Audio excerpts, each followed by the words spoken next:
Since there's a lot of people asking how to earn from Whop clipping, how to get paid, how to set up payment method, and how to withdraw earnings, then you might consider watching this video. Hey, what's up guys? Once again, this is Kuya R and welcome back to our channel. For sure, the reason why you're here is because you watched the part 1 of our video on how to reach Tier 1 US audience in 2026. And for sure, you learn a lot from that video, and if you do, please don't forget to like and share that video to support our channel. But at the same time, you left hanging with some questions, and that's the reason why we have part 2.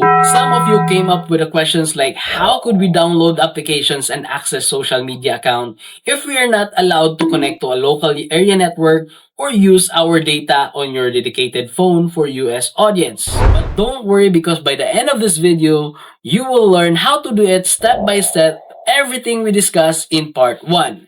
So that would be the first part. And the second part of our video is completely the opposite. So you really need to finish watching this video. Now, before we get started, if you are new to our channel, you might consider subscribing, especially if you need a side hustle where you can possibly earn without submitting a resume. Alright, so much for that, and let's hit it. Alright, first things first. To optimize your setup to a Tier 1 US-based audience, of course you need an extra phone or a dedicated phone. If you don't have it, then I don't recommend this setup. Another thing is you need a USB cable or a flash drive if you have an OTG. USB cable will work, but if you have an OTG, then you can use flash drive.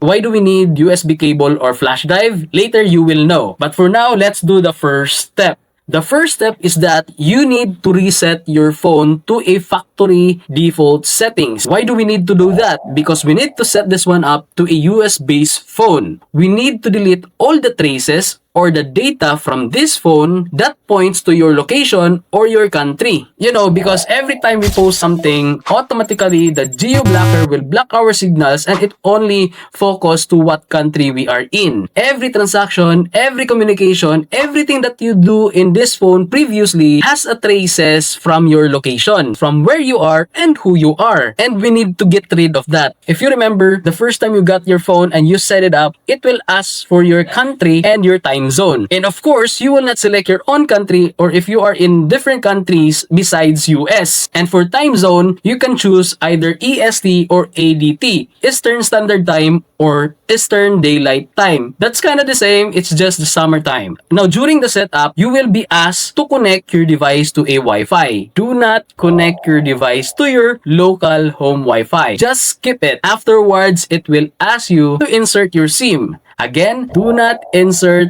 any SIM cards or local SIM cards unless you have a US-based SIM cards like AT&T, T-Mobile. If you have that one, then you can insert that one to your phone. But if you don't have it, don't insert any SIM card because that will automatically leak your location because you are connecting to a local telecommunication signals. And before you can finish setting up your phone, it will ask you to connect or attach your email address or Gmail itself. Now, do not connect your email or do not input your email there. Just skip that process. Our goal is to set up the phone as raw as it is. So it means no connected emails, no SIM cards, not connected to the Wi-Fi. Now, once you're done setting this up, it means you can open now your phone, you can browse through it, you can check the applications. Here's what you're going to do. Go to settings, find the location, then try to check if it's United States. If it's not, then set this one up manually. Okay? Then also the time zone. Don't forget the time zone. Make sure it's EST or EDT. Again, reminder, do not connect your phone to a home Wi-Fi or local area network. Or do not ever insert any SIM cards to be safe.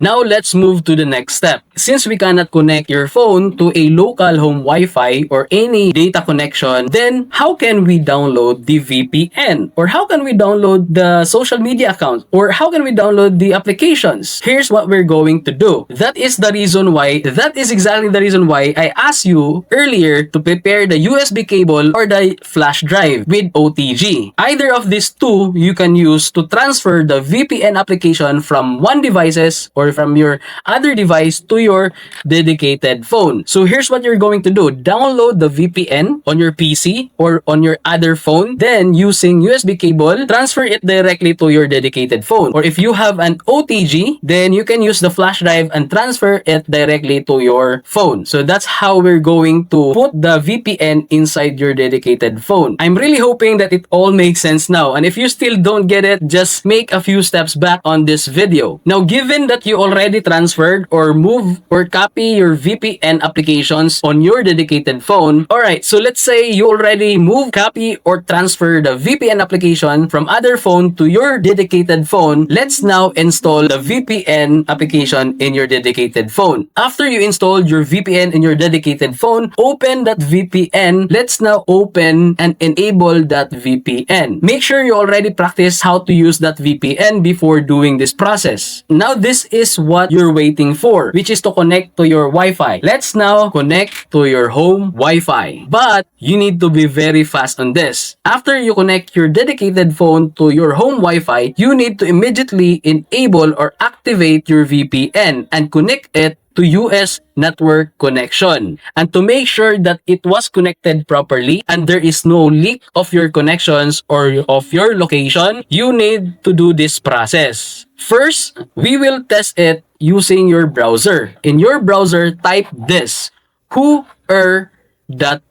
Okay?